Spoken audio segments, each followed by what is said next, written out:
Madam Chair, mga ginagalang po nating mga senador. Unang-una po ay pagpasensyahan nyo na po. Hindi ko po alam kung maniniwala kayo, pero hindi po ako masyadong nakakapanood ng mga Senate hearings. Hindi rin po ako masyadong aware sa mga issues dahil marami na po akong hinahandle na mga personal cases ng mga clients ko. So, ang una ko pong gustong sabihin ay in truthfulness po, hindi ko po alam na may warrant si Mayor Alice Go. Hindi ko po alam kung paano ko po kayo makukumbinse, pero yun po ang totoo. Pangalawa po, kung meron man pong pagkakamali on my part na ma-identify ko po na inakala ko pong si Alice Go, hindi ko ho talaga alam na siya yon o hindi po siya yon. Basta't nagpakita po ng ID at inakala ko po na siya. Yun po yung aking masasabi. Madam Chair, Nagpakita po siya ng ano? Nagpakita po siya ng driver's license. Driver's license. Okay, itatanong po namin iyan mamaya konti kung dahil importante po, bago si Sen Joel, importante po yung sinabi niyong hindi nyo alam kung siya yon or hindi siya yon. Dahil seryosong legal service ang ginawa nyo para sa kanya, pagnotaryo sa dokumento. And I suppose, bawat abogadong magnonotaryo ng dokumento ng isang client or isang kliyente, kilala yung taong yon na siya talaga yon. So for the record, at babalikan ko po sa tanong ko mamaya. Sen Joel? one question po kasi just to be clarified, Attorney Galicia, nakita niyo po, sa sinasabi niyo, nakita niyo po itong Alice Go na ito na personal na pumunta sa inyong opisina. Is that a correct statement, Your Honor? Sa ngayon po, hindi ko na po masabi kung talagang siya yung nakita ko. Pero hawig po. So, ibig sabihin po, inassume po ninyo na siya ito na nagpunta sa inyong opisina at nagpanotaryo po sa inyo. Alam nyo po siya yon. Kasi yun yung una, di ba? Kasi kung alam nyo na hindi siya yon, hindi nyo gagawin yon. So, alam nyo na siya yon, nagpunta, nagpakita sa inyo, kaya nyo po ninotaryo. Tama po ba yung sagot na yun? At attorney, sabi nyo hawig. So hindi kayo totally unaware sa mga hearings or kahit sa mga paglimbag ng photo ni Alice Go sa mga dyaryo o hindi nyo totally, hindi naririnig ang mga balita sa radyo dahil nasabi nyo pong hawig niya. So alam nyo yung pagkakamukha ni Mayor Alice. Nakikita naman po talaga yung itsura ni Mayor Go sa mga dyaryo, sa internet. Nakikita ko naman po talaga. Pero talaga yun lang ang aking perception.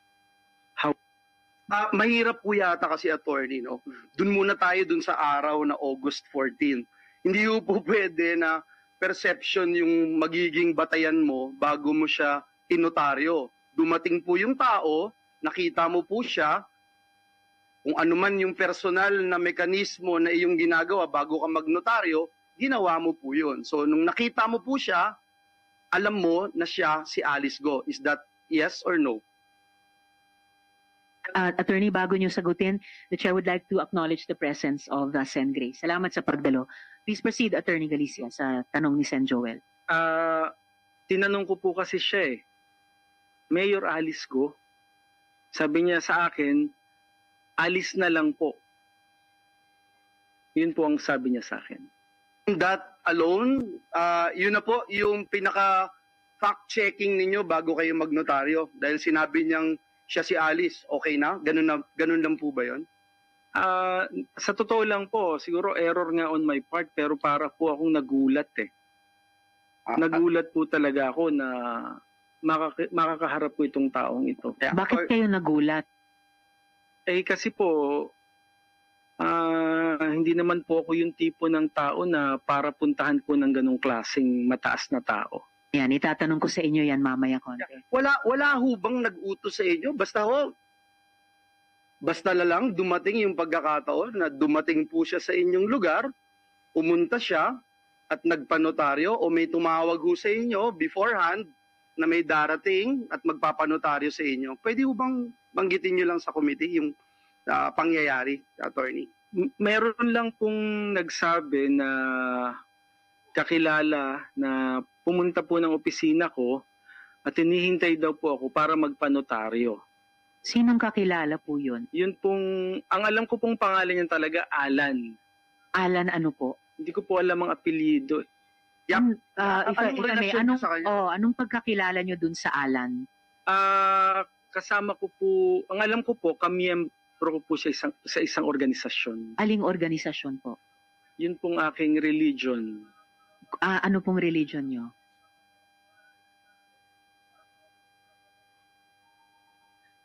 If you may. Pwede ko ba bang hindi sagutin? So, kasama nyo po sa isang relihiyon, si Sir Alan. Opo. Pero hindi nyo alam ang kanilang apelyido. Hindi ko po alam ang apelyido. Okay. So base po doon sa pagkakakilala nyo kay Alan, yun po yung dahilan kung bakit nyo in-entertain si Alice doon sa inyong opisina. Ang wala ho talaga akong alam na magpapanotaryo po siya ng kung sino. Ang sabi lang po ay magpapanotaryo daw. At saka kanina po, attorney, tinanong ni Sen Joel yung tungkol nga dun sa pagpapanotaryo nung Alice Go sa opisina nyo. Pero actually, hindi sa loob ng opisina nyo, di ba? Doon lang siya sa sasakyan niya, yung Opo. Alice di umano na yon. Opo, dun lang po. Regular ba kayong ganyang magnotaryo na hindi nyo pinapapasok sa opisina?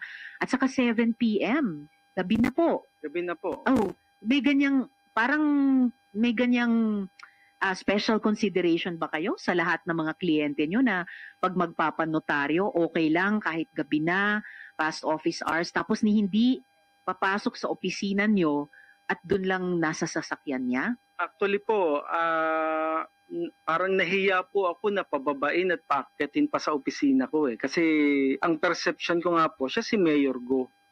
Bakit naman kayo mahihiya? Kami pong lahat na nagtatrabaho sa gobyerno, bababa kami sa sasakyan, aakyat sa opisina dahil meron kaming hinihinging serbisyo sa inyo bilang mga profesional. Tama Baka na starstruck kayo masyado kay Malamang Alice po po. eh. Talaga pong nagulat po talaga. Your Honor, Madam Chair, Sen Joel. sabi nyo po, hindi nyo kilala, hindi kayo nanonood, pero ngayon nahiyaho kayo na pababain siya doon sa sasakyan. Gabi na ho yun, Attorney Galicia. Attorney Galicia, yung pong inyong ninotaryo nakalagay po doon sa notaryo, Madam Chair, and I hope we can put it into the records of this committee. Ang nakalagay po doon, yung pong mga salitang subscribed and sworn before me. Uulitin ko po, subscribed and sworn before me. Yun po yung nakalagay sa dokumento, Madam Chair, and for the record, nagnotaryo po kayo, Attorney Galicia, na sinasabi nyo hawig kasi at hindi po sworn before you? Parang magkaiba po yun, Attorney. Mag-interject si Sen Sherwin. Actually, sunod na nakalista pagkatapos ng chair sa order of questioning at pinaka-pasensyosong naghintay. Tanong kay Attorney Galicia rin.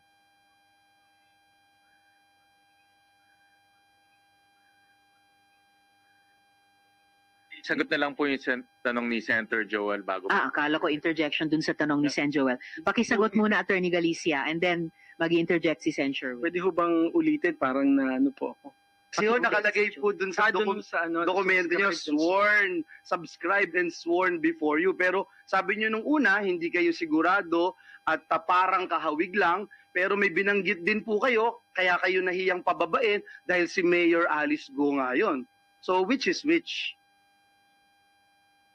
Actually, pareho po eh. Ano ho kasi talaga eh, nagulat po talaga ako sa kanya eh.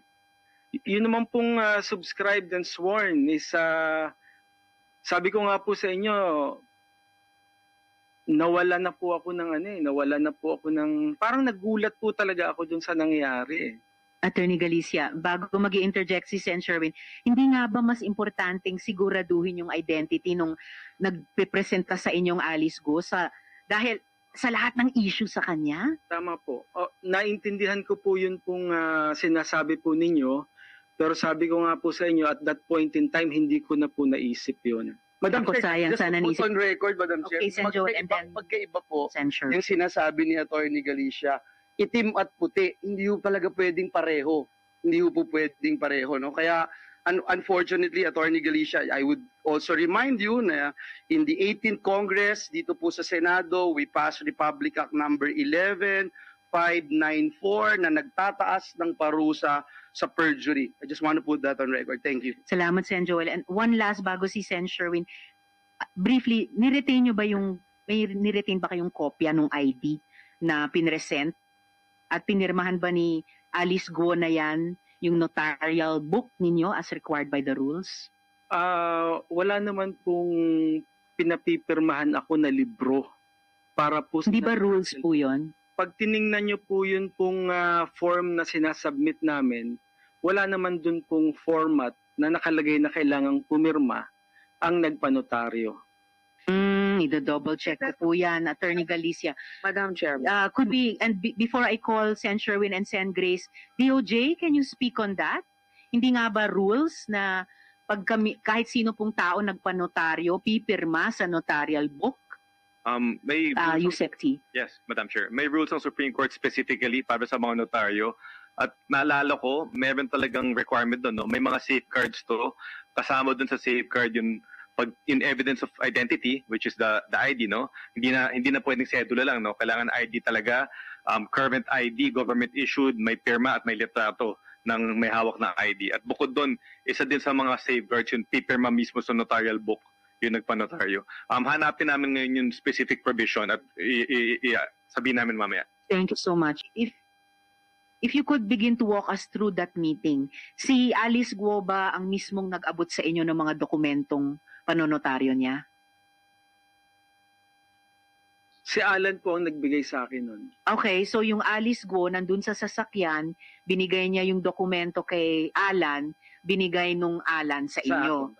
Okay, and then, so paano nakapanumpa yung Alice Guo? Hindi na po siya nanumpa sa akin. Sir, attorney, lahat po kami, pag magpapanotaryo, kailangan po kaming manunumpa. So, hindi na nga po siya pumirma sa notarial book, hindi pa siya nakapanumpa. Okay, pagkatapos inabot nung Alan sa inyo, yung mga dokumento, pumasok kayo sa opisina nyo para inotaryo, tama po?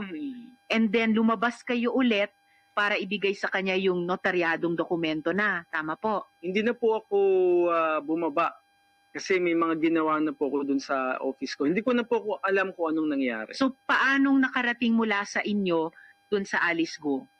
Yung Kinuha notarized po ni Alan. yung Alan ang sumama sa inyong umakyat sa Umakyat, opisina. Siya na po yung nagbaba nito at you presume ibinigay dun sa Alice Guo. Patawag natin po. si Alan. Yes, madam. Yes, Sen. Grace, we will do that. Just misteryoso ako, parang masyado namang alagang-alaga nyo yung Alice Guo na iyan. Hindi naman just po. to- Wala po akong ganong intention. Wala okay, po well, talaga. intention is one thing, pero ngayon pa lang parang may dalawang lapses na, yung di pagpirma sa notarial book and then yung hindi pagpapanumpa.